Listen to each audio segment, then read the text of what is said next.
Oui, si vous êtes un habitué de la chaîne, ça doit vous faire bizarre de me voir avec ça sur le nez. J'aurais aimé vous dire que c'est uniquement pour me donner un style, ou que j'en ai pas besoin constamment, mais... non. Non.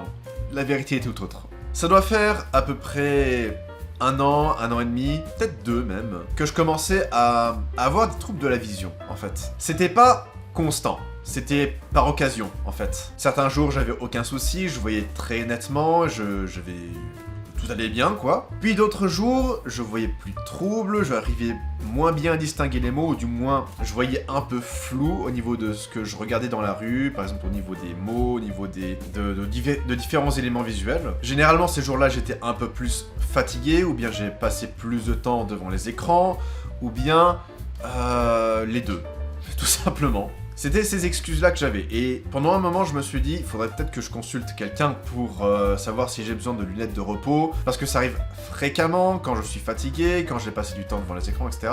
Mais j'ai hésité à le faire parce que je me suis dit, non, c'est juste de la fatigue, il faut juste que je me reprenne un peu plus en main, que je sois un peu plus correct. Sauf que forcément, je passe beaucoup de temps devant les écrans de manière quotidienne, donc c'était impossible pour moi de corriger ça comme ça. Finalement, il y a plusieurs semaines de ça, en me réveillant, j'ai continué à avoir des troubles de la vision et je me suis dit, bon, il faut que j'aille voir quelqu'un, il faut que j'aille consulter pour voir si j'ai vraiment un problème et s'il y a une solution à apporter à ça. J'ai fait un bilan de la vue assez rapidement, j'ai eu de la chance de ce côté-là. Non, parce que on en parle des délais d'attente d'un an et demi. C'est un peu chiant, hein. Je savais que tôt ou tard, je devrais porter des lunettes. Et je me suis dit, allez, c'est le moment, ça se trouve on va me dire que j'aurai besoin de lunettes de repos vu que je passe beaucoup de temps devant les écrans et qu'ils vont me demander de passer moins de temps et de me reposer les yeux avec des lunettes. Ou tout simplement porter les lunettes constamment parce que je passe trop de temps devant les écrans et que mes yeux sont épuisés et que, forcément, il faut que j'ai constamment ça devant moi. Mais le bilan a été tout autre, voire même plus inquiétant que ça. Car au final, les écrans ont joué un rôle minimum dans le bilan qui a été fait. Et pour cela, il faut que je vous raconte une autre chose.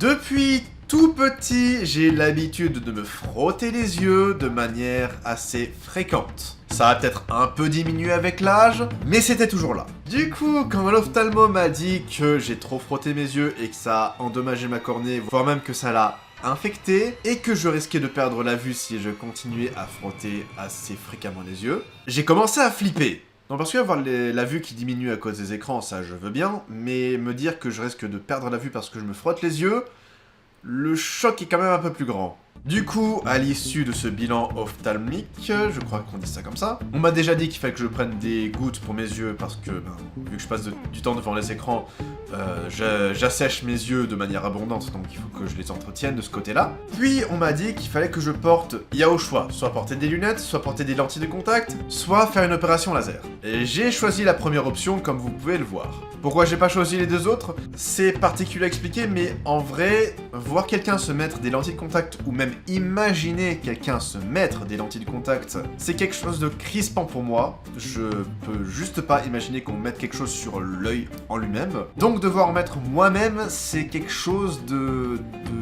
d'intimidant.